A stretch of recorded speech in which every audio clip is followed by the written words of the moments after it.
Good morning, guys. About a year ago I shot a video up here in the Victorian high country that I called the single rod theory, and that was about fishing on small streams with overgrown cover with just a single rod to do everything. Today I'm going to do the counter argument, which is the double rod theory. This is going to cover some techniques that I've learnt from competition fishing in how to carry two rods and cover a whole different range of water on slightly more open streams like this.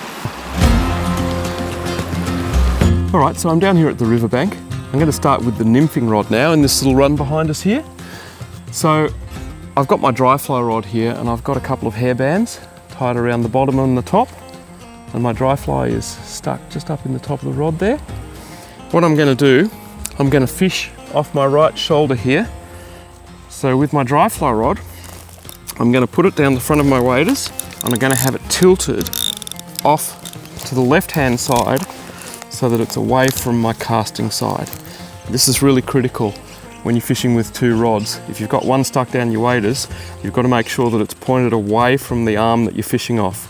And the arm that you're fishing off should be changing depending on which side of the river you're fishing on, don't forget that. If I was on the other riverbank here, I'd be fishing off my left shoulder in order to get a proper drift. But because I'm on river left here, I'm going to fish off the right shoulder. So there's a little bit of colour in the water this morning. We've had some rain the last couple of days, but I think it's started to clear a little bit. So let's see how we go. There we go, first cast. Straight into him.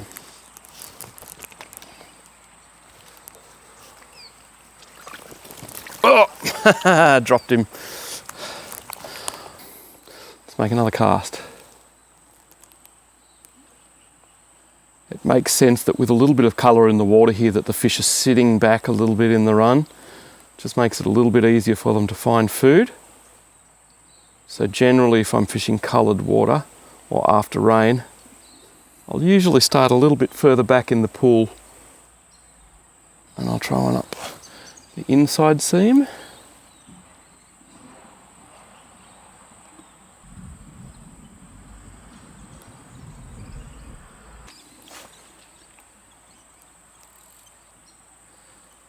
I'm not making terribly long casts here. I'm fishing shorter and tighter to the fly. Because there's a little bit of colour in the water, I don't have to worry too much about spooking fish here. So I don't need to fish at any great range. It's more a matter of having good contact with the flies and being a little bit more efficient in a situation like this. Oh, I'm on. So I picked up that fish on the swing right at the end of the drift then. He was downstream. Sometimes that can be a useful thing in coloured water like this to just slow the fly up a little bit, give the fish a little bit more time to see it and find it.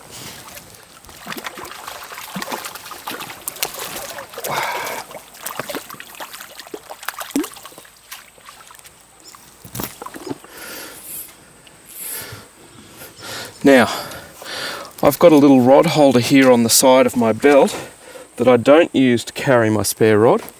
I use it in situations like this where I want to rig or be able to put the rod down to unhook a fish. So he's got the nymph in the top jaw there. Let's pull that out and let him go.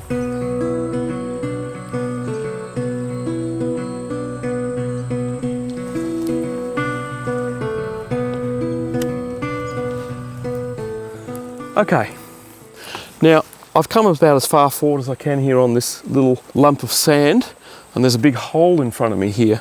I don't really want to wade into this, particularly with a sand or mud bottom, because that's going to send a whole plume of mud through the back of this pool. There's already a bit of mud in the water anyway, but it's certainly going to alert any fish. So what I'm going to do here is start lengthening out my cast, because I want to fish this run up here. And I've got a choice. I can either fish it from back here with a longer line, or I can go up to the next point there and stand and fish it downstream. I will do that, but I'll have a shot from here first with a slightly longer line. So if you want to make a long cast with a Euro rod, one of the best ways to do it is get your line out downstream, get as much line out as you need, and let the current bring that tight. Then slowly pull until you've got tension and the fly's up on the surface, and then just flick it forward like that. Get it 180 degrees from where I want, from the rod tip, from where I want to cast, and then push and flick forward.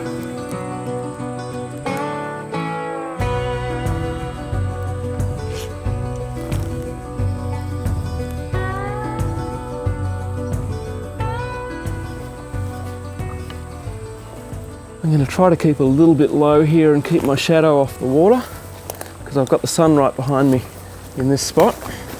And even though there is a bit of colour in the water, my shadow in the water is likely to alert the fish.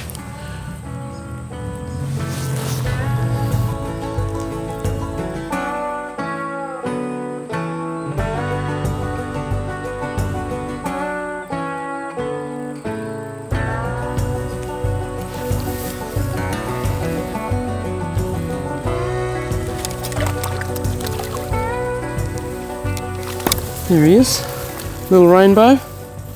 He was sitting a little bit higher up in the run than the brown, which is what you would often expect. In a situation like this, I usually start by flicking my fly downstream so that I can water load. Water load's a good cast for control because it allows you to just flick the fly forward and very smoothly then get the rod up into position, and you're fishing straight away. Like that, into position and straight into contact with the fly. Smoothness is important with this because it allows you control of the sighter, control of the drift.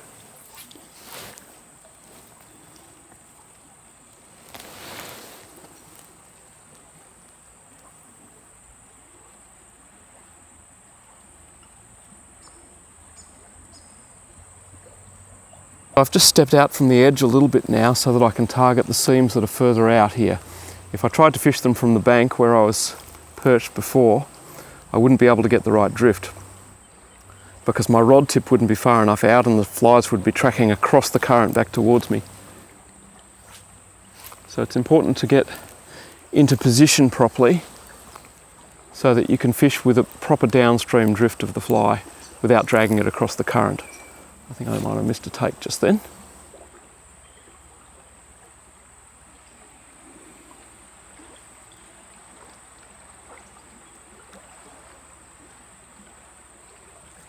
There's one.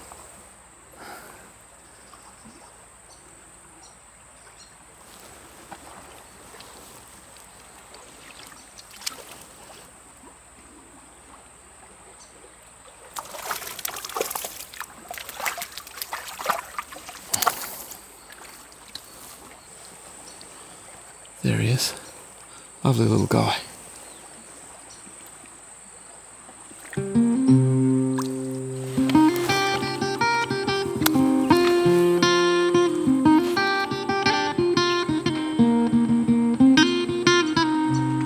Oh, did you see that?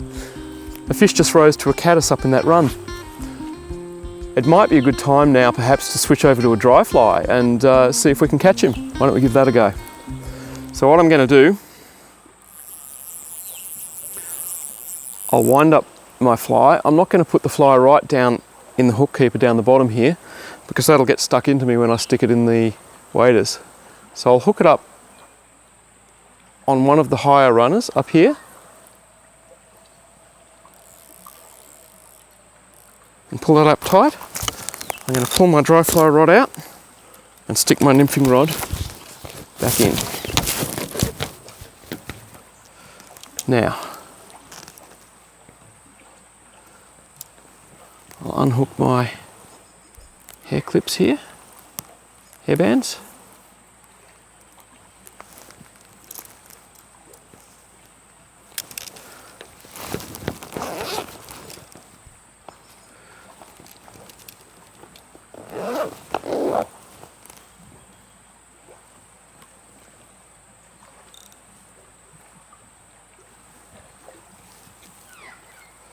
And now I just slot my rod together.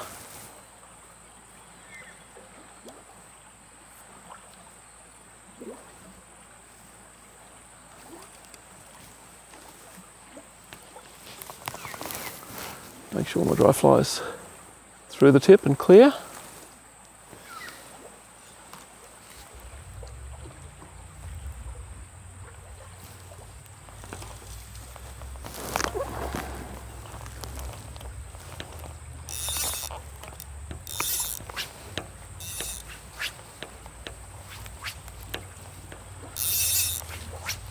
Just need to get the leader out through the rod tip.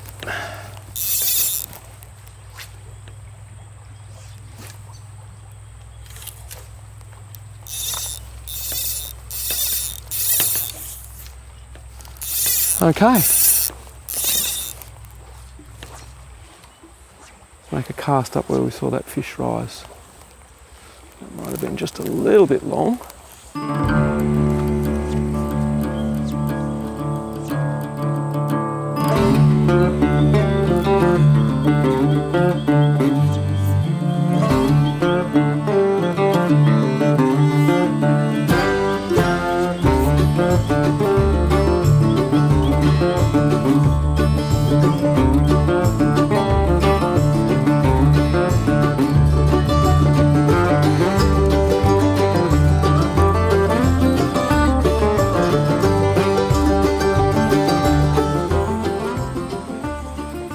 I'm trying to cast some slack into my tippet here so that I get a natural drift with the fly. If I cast completely tight to the fly, then the fly is going to be dragging instantly as soon as it hits the water.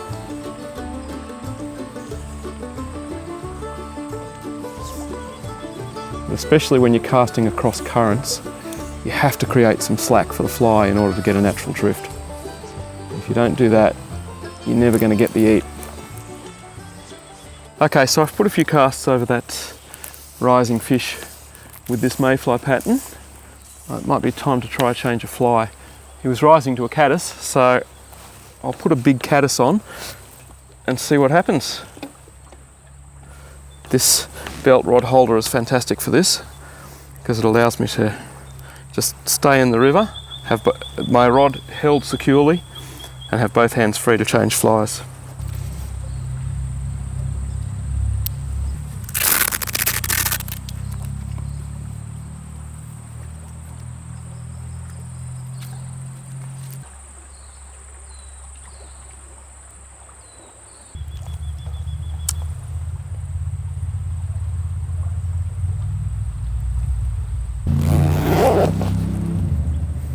Okay,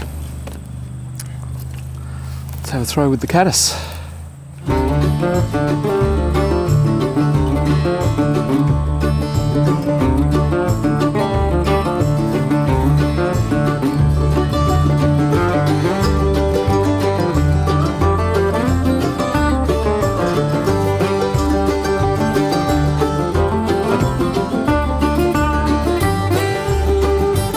He's either moved or he's not coming up for the fly. The caddis before that he jumped for was ovipositing, which is when you see them bouncing up and down on the water surface. And that can be a real trigger for the fish. It can drive them crazy. But you can't fish that way with a conventional fly rod. There is a way to fish that way with a Euro rod, fishing nymph under dry, where you can get right under the rod tip and bounce the fly up and down on the water surface. But I'm not set up to do that at the moment. I don't think we're going to catch this fish, so we might move up to the next pool. I'm going to hook up my fly here, right up close to the rod tip. Maybe the second or third runner. Hook him up on there, and then bring the leader down around the back of the reel here, and then wind up the slack.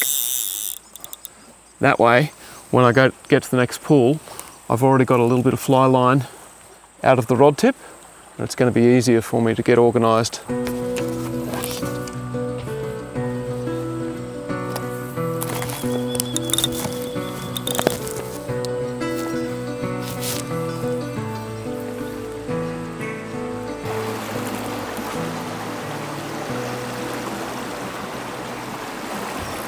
There he is.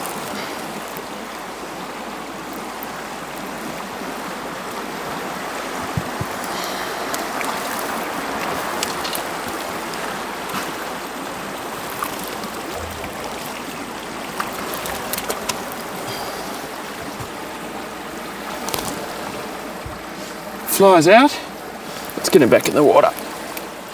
There he goes.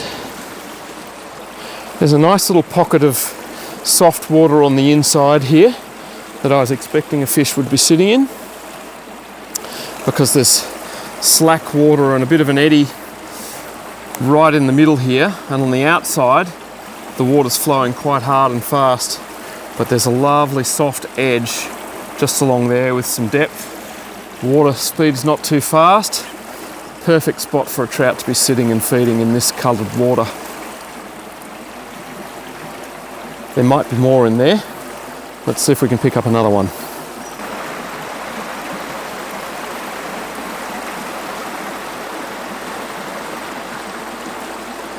I'll just take a couple of steps up and fish the top of this run. I thought there might be another fish or two in that pocket, but maybe they're just up at the top in the flowing water a little bit more.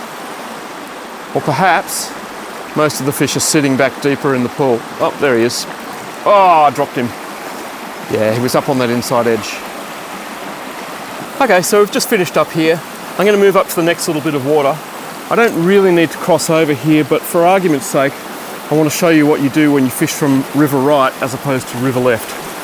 So at the moment, I've got my fly rod stuck in with the reel pointing that way and it's tilted to my left. If I cross over to the other side of the river, I'm going to be casting off the other shoulder, off my left shoulder. So what I'm going to do is take my fly rod out, turn the reel around so that it's facing the other way, and stick it back down the waders. And that helps it to stay tilted off to the right so that it's well away from my casting stroke.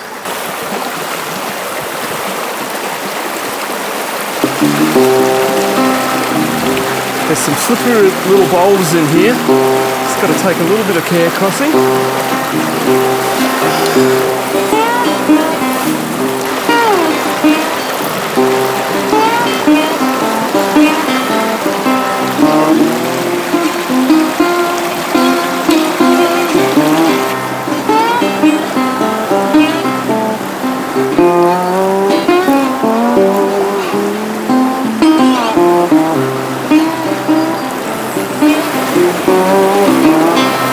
Well, that's just a little bit on how competition anglers fish with two rods. I hope you guys got something out of that you can apply in your everyday fishing. It's a really efficient and effective way to fish, as long as you don't have too much overhead cover, trees overhead and so on. If you're on a fairly open river, then this is a great way to carry two rods and fish.